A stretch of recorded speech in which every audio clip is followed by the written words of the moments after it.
नमस्कार. मी कुंदन संखे.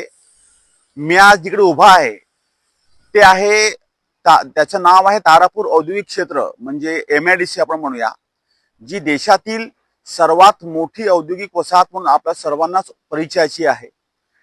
पण तेवढंच ती परिचयाची असण्याचं दुसरं एक कारण म्हणजे सर्वात मोठं होणारं प्रदूषण.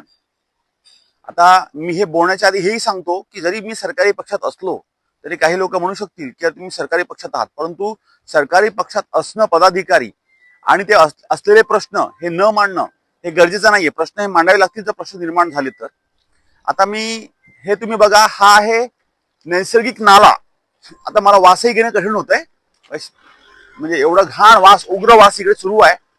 आणि हा जो नाला आहे, हा नाला पूर्वीचं जसं MIDC जेव्हा नव्हती आणि MIDC आहे तेव्हा हा नैसर्गिक नाला म्हणून हा गॅप दिसतोय तुम्हाला, हा नॅचरल नाला आहे. म्हणजे पावसाचं पाणी जर इथे पडलं तर ह्या नाल्यातून इथे डेड एंड आहे, म्हणजे ह्याच्या पलीकडे गाव आहे, तिकडनं ते पावसाचं पाणी नैसर्गिक नाल्याच्या माध्यमातून खाडीकडे जावं हे म्हणून हे परंपरागत नॅचरल नाले आहेत. परंतु सध्या या नैसर्गिक नाल्याचा वापर हे उद्योग हे केमिकल बेकायदेशीररित्या सोडण्याकरता, पर्यावरणाची हानी करण्याकरता आणि गावातील शेतजमीन नापीक करण्याकरता आणि या नैसर्गिक नाल्या वाटे खाडी आणि पुढे समुद्र म्हणजे मच्छीमारी नष्ट करण्याकरता उपयोग करतायत. आणि इकडचे जे MPCBचे अधिकारी आहेत, MPCBचे, यांना ह्याचं काहीही पडलेलं नाही. ह्या नाल्यातून, ह्या नाल्याच्या पलीकडेच एक संप आहे, ज्याला आपण CETP ला एकत्रीकरणाकरता संप एकत्र, म्हणजे सर्व कंपन्यांचा एक संप एकत्र येतो, जेथे सर्व केमिकल एकत्र केलं जातं आणि त्याच्या पलीकडे ते रिसायकल करण्याकरता कॉमन इफ्लुएंट ट्रीटमेंट प्लांटला पाठवायचं असतं. परंतु त्याचा वापर कोणी करत नाही, कारण त्याला ट्रीटमेंटचे चार्जेस द्यावे लागतात. आणि अशा पद्धतीने हा फेब्रुवारी महिन्यामध्ये हा नैसर्गिक नाला पूर्णपणे भरून वाहतोय आणि त्याचा वापर हे उद्योग MPCB अधिकाऱ्यांना हाताशी पकडून बेकायदेशीररित्या करतात. आता इकडनं हा जो नाला गेला, हा नाला पलीकडे इकडे जाऊन हे सगळा शेवटचा उद्योग आहे MIDCचं. ह्याच्या पलीकडे गावातल्या शेती आहेत आणि ह्याच्यातून नैसर्गिक नाल्याद्वारे ते जे हे आहे ते पोचतं कुठे, खाडी आणि समुद्र. आता आम्हीच मागे मागणी केली होती की जिकडे जिकडे डेड एंड आहेत नाल्यांचे तिकडे तुम्ही ते पॅक करा, जेणेकरून गावामधल्या शेतीमध्ये पाणी केमिकलचं कोणी बेकारी सोडणार नाही. आम्ही चांगले, आणि त्याच्याकरता मी MIDCचं अभिनंदन करतो की त्यांनी हे जे शेवटचं एंड आहे तिकडे ते बांधकामाने तो नाला बुजवलाय, म्हणजे जर कोणी बेकायदेशीर जर केमिकल सोडलं ते जाणार नाही. परंतु आज ते बंद केल्यामुळे हा जो केमिकलचा जो फ्लो आहे तो इकडे येऊन त्या गटारीमध्ये घुसला केमिकल आणि इथे जाऊ शकत नाही. म्हणून ह्या दोन गटारी जवळ इथे गेल्या आणि पलीकडे गेलाय. आणि हे या नाल्यामध्ये कुंभवली एकलारे हे जे गाव आहे, म्हणजे माझंच गाव आहे ते, त्या गावाचं जी पाण्याची लाईन आहे ती गेली कालपासून फुटलेली आहे. आता गावातल्या लोकांना पाणी मिळत नाही. आणि हे तुम्ही स्वरूप बघितलं तर तुम्हाला किळस येईल, इथे उभं राहणं कठीण आहे, एवढा वास येतोय.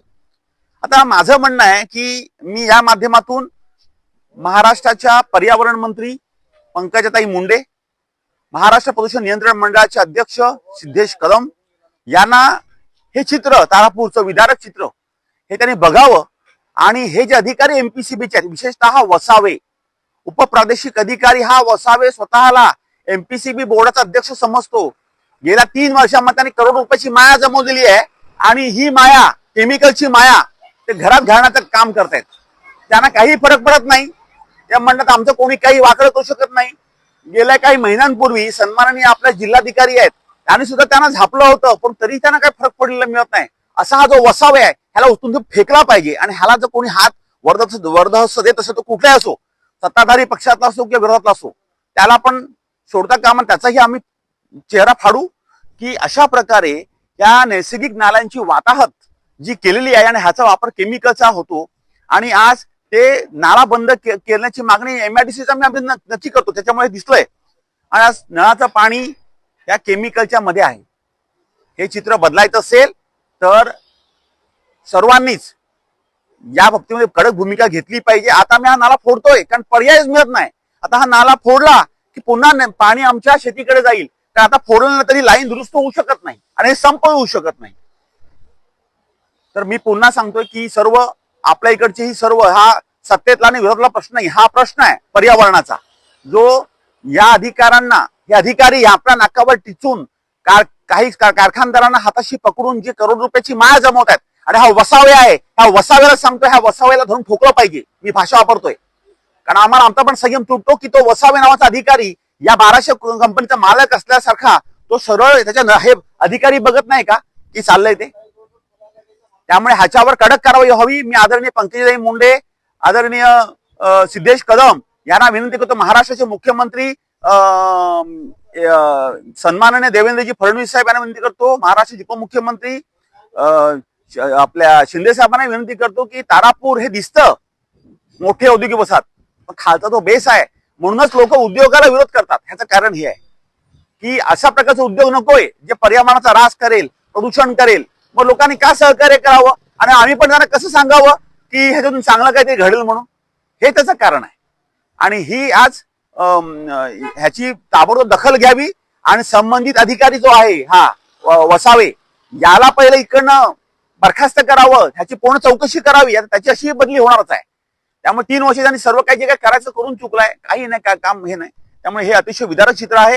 याची आम्हाला स्वतःला लाज वाटते, परंतु आम्ही ते लाज वाटून थांबणार नाही. आम्ही 100% ह्याच्यावर कारवाई करा. भविष्यामध्ये ह्याच्या प्रदूषणाच्या बाबतीमध्ये एक कठोर कारवाई अधिकाऱ्यांसह ह्या कारखानदारावर हे सरळ सरळ उल्लंघन दिसतंय. ही कारवाई करावी मागणी करतोय. आणि अशा प्रकारच्या कृत्याचं कुठेही समर्थन आम्ही कधीच करत नाही. आणि ह्याच्यावर ताबडतोब MPCB ने ह्याच्यामध्ये यावं, ऍक्शन मध्ये यावं आणि प्रथमतः ह्या वसावेला बाजूला करावं आणि वरच्या वरिष्ठ अधिकाऱ्यांनी ह्याची पूर्ण चौकशी करून हे सर्व चालले उद्योग हे सगळे थांबावेत, ही विनंती मी या माध्यमातून करतोय. नमस्कार, जय हिंद, जय महाराष्ट्र.